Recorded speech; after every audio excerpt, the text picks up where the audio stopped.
Once you leave Vince McMahon and you leave on your terms, he'll forgive you eventually, but he's never going to forget. You know, I remember when the NWO came back in 2002, I believe. Kevin Nash, Scott Hall, and Hulk Hogan. And the first night they came back, Vince made them do pre-tapes until 6 a.m. in the morning. They went from 9 o'clock at night from Raw all the way to 6 in the morning, all through the night. Vince just did it just to with them, just because all three of them left the company in the 90s. And Vince is like, I never forgot. I'll forgive you, but I'm not going to forget.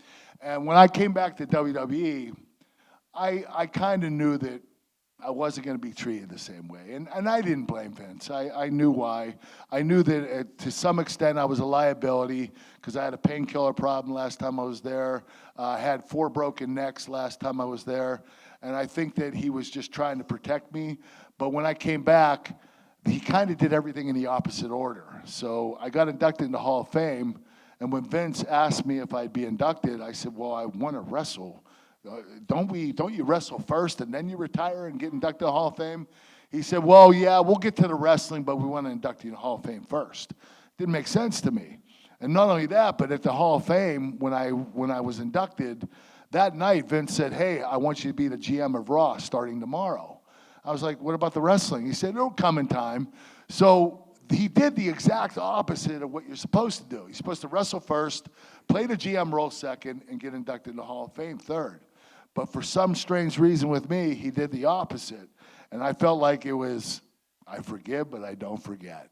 And I think that was he sent a hidden message to me, don't with Vince McMahon. And I got the message clearly. You know, with your TNA run, there's a lot of things that maybe kind of get forgotten, I guess, sadly, because not as many people saw it. But I saw someone tonight at the meet and greet had a main event Mafia poster that they had brought. And I mean, the main event Mafia is something that people really fondly remember. How did that...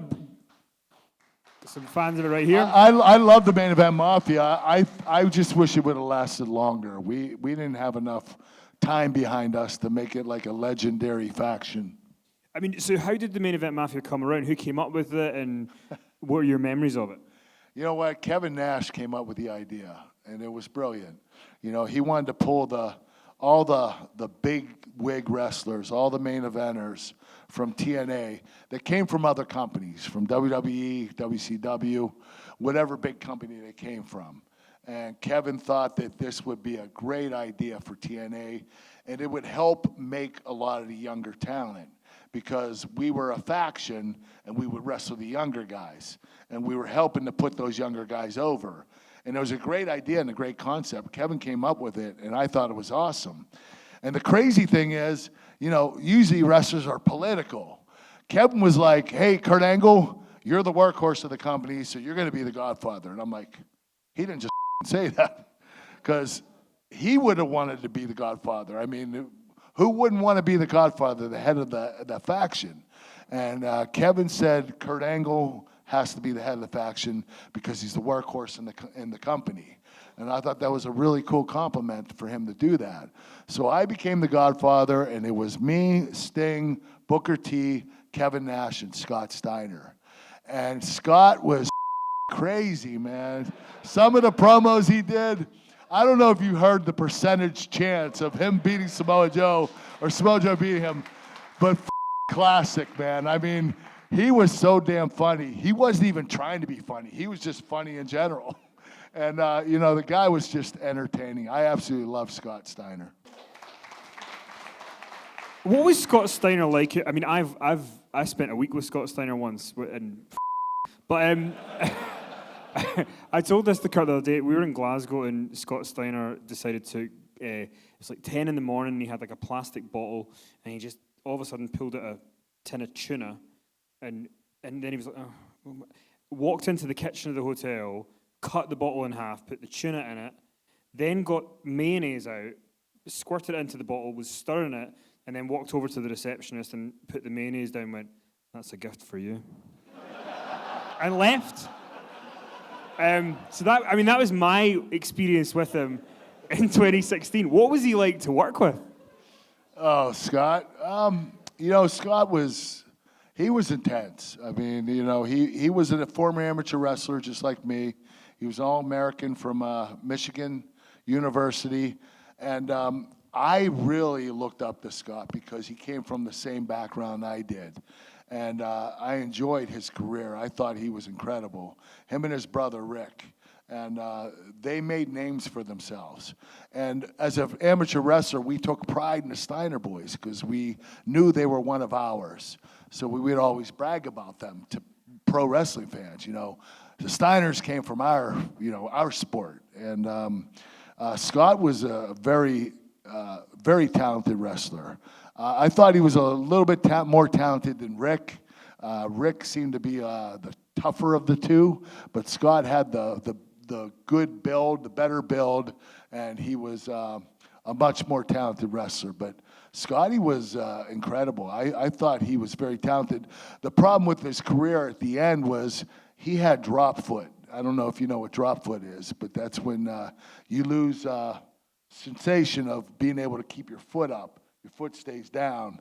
And if you run, you could trip and fall because you can't pick your foot up.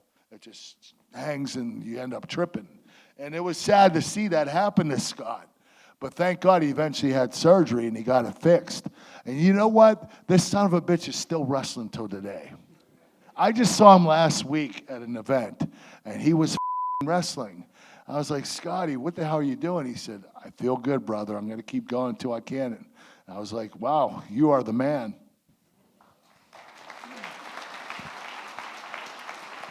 You mentioned when you went back to WWE, they made you the GM of Raw, and there became a lot of Kurt Angle gifs of you being the GM of Raw. Yes. When Triple H punched me, you know who told me to do that? Vince McMahon. Made an ass out of me too. There's also the bit where I think you forgot one of the lines in the ring, and somebody put like a little spinning head. It was a kind of Alexa Bliss thing or something. But I mean, what are your memories of doing the GM thing? Because from when you'd been there before, the company had changed a lot. There's so many more writers. What was the experience like? I didn't have as much fun playing the GM as I did when I was involved in the company the prior years. I think it had to do with the writers. They weren't really in tune with my character, and unfortunately, they weren't able to write some great material like Brian Gewertz wrote for me back in 2004, 5, and 6. So it was an adjustment. I had to play more of just a serious GM, and I didn't really enjoy it. I thought being more entertaining and funny. There were a couple of times I said some funny stuff, and people were like, "That's the old Kurt Angle," and I wanted that so badly, but they just weren't writing it for me. Well, listen, we've got loads of questions from you guys in the audience. I want to read as many of them out. Thank you for no one asking how big Batista's dick is. I appreciate that you listened to what we. Some of the questions last night. Did you ever have penis envy in the locker room? Anyway, cleaner questions tonight. What was said during your first conversation with Vince in his office when you returned in 2017? Oh, yeah. You know what? I was really surprised. It was one of those things where I wanted to do it, but I wanted to get it out of the way because I didn't know how it was going to turn out. And I remember going into Vince's office when I came back. The first thing I wanted to say was, I'm sorry. I'm sorry for the way I left the company. I'm sorry for the terrible words I said about you and the company while I was gone. And you know what? He just embraced me, hugged me, and said, let it go. It's in the past. Don't worry about it. We're in the present now. Let's worry about the future. And you know what? After that, I didn't have to worry anymore. And I was like, he forgave me. Of course, he didn't forget. We know that. But it was really cool that he did that. And it made me feel comfortable. And that's all that mattered. Andrew Quinn wants to know, is Vince as crazy as people say he is? He's crazy. I mean, sometimes he gives me this look like he wants to kick my ass. And, Vince has this way about him that he just likes to. I don't know what it is. I don't know what it is about Vince. He's so complicated. You know, he just does some crazy shit. And to be an owner, a CEO of a company, and to do some of the that he does, it's just like, what the man? Like, you're the boss, man. You can't be doing this crazy stuff. And I don't want to say all the crazy stuff he does because, you know, some of this stuff is more private, but Vince is a very special individual, and he's going to go to hell when he dies.